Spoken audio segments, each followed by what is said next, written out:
अध्यक्ष महोदय, अंतिम आठवडा प्रस्ताव नियम 292 अन्वये मांडत असते वेळेस मला एक अभिनंदन करायचं की गेल्या 2.5 वर्षापासून महाराष्ट्रात महायुतीचे सरकार आले।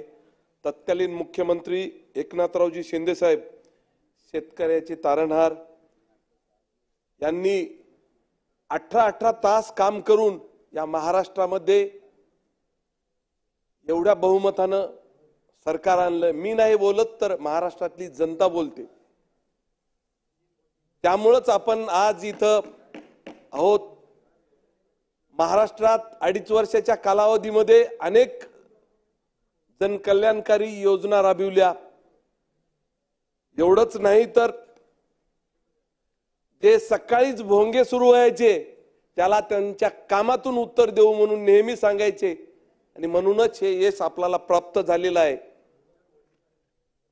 परत एकदा मी तत्कालीन मुख्यमंत्री आणि आजचे उपमुख्यमंत्री एकनाथरावजी शिंदे यांचं मनापासून अभिनंदन करतो। 361 कोटी रुपये मुख्यमंत्री सहायता निधीसाठी रुग्णांना वाटप केला आणि एवढा मोठा देशातच नाही तर देशाबाहेर सुद्धा जगात संकट कोरोनाचं काम होऊन सुद्धा 2 ते 2.5 कोटी रुपये खर्च आरोग्यावर मागच्या 2.5 वर्षात झाले। हे तफावत संपूर्ण महाराष्ट्राला माहित आहे। एवढ्यावरच थांबले नाही तर मला काही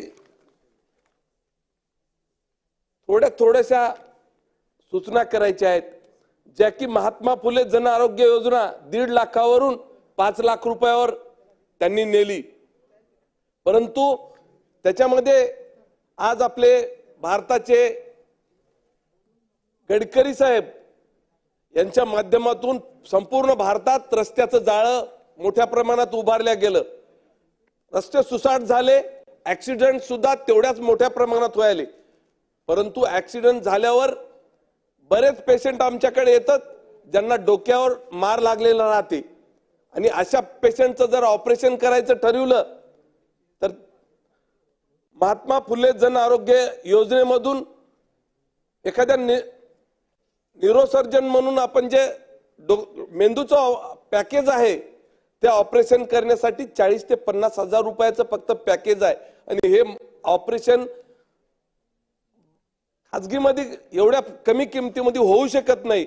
या ऑपरेशनसाठी 1-2 लाख रुपयाची गरज असते। म्हणून मला विनंती करायची की अध्यक्ष महोदय, सरकारला महात्मा फुले जन आरोग्य योजनेमध्ये ब्रेन मेंदूचे पॅकेज हे 40 ते 50 हजाराहून 1 ते 2 लाख रुपये पर्यंत वाढवण्याची खरोखर गरज आहे। आणि ते जर नाही झालं तर मग प्रत्येक ठिकाणी जिल्हा रुग्णालय आहे, प्रत्येक जिल्ह्याला किंवा प्रत्येक तालुक्याला उपजिल्हा रुग्णालय आहे, येथे एक न्यूरोसर्जन डॉक्टरची निर्मिती करणं खूप काळाची गरज आहे। जर आपल्याला हे जर पैसे नाही देता आले तर गरीब पेशंटला कित्येक पेशंट पैसा वाचून आपण काहीच करू शकत नाही। म्हणून अशा पेशंटला जर प्रत्येक जिल्ह्याच्या जिल्हा रुग्णालयात एक न्यूरोसर्जन पदाची निर्मिती केली तर खूप काही चांगलं होईल।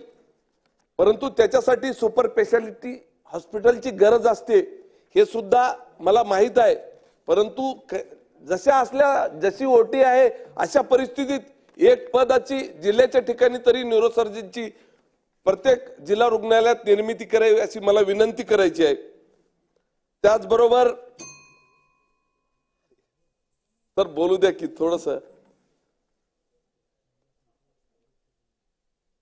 मी माझ्याकडे कुठलंही पद नसतेवेळे तत्कालीन खासदार आमचे हेमंत भाऊ पाटील आणि महाराष्ट्र राज्याचे माजी मुख्यमंत्री जलसंपदा मंत्री देवेंद्र फडणवीस साहेब यांच्या माध्यमातून आम्ही पेनगंगाचा प्रोजेक्ट गेल्या 1.5 वर्षापूर्वी हाती घेतला आणि जवळजवळ 30 वर्षापासूनची मागणी होती।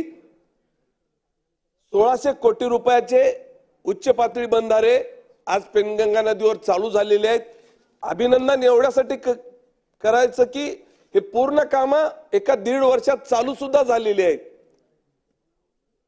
त्याचबरोबर अनेक असे प्रश्न आहेत आज वेळ कमी आहे, तुम्ही आत्ताच आम्हाला कमी वेळ दिला जरी असेल तरी मला विनंती करायची की अध्यक्ष महोदय, लाईटचा खूप मोठा विषय आहे।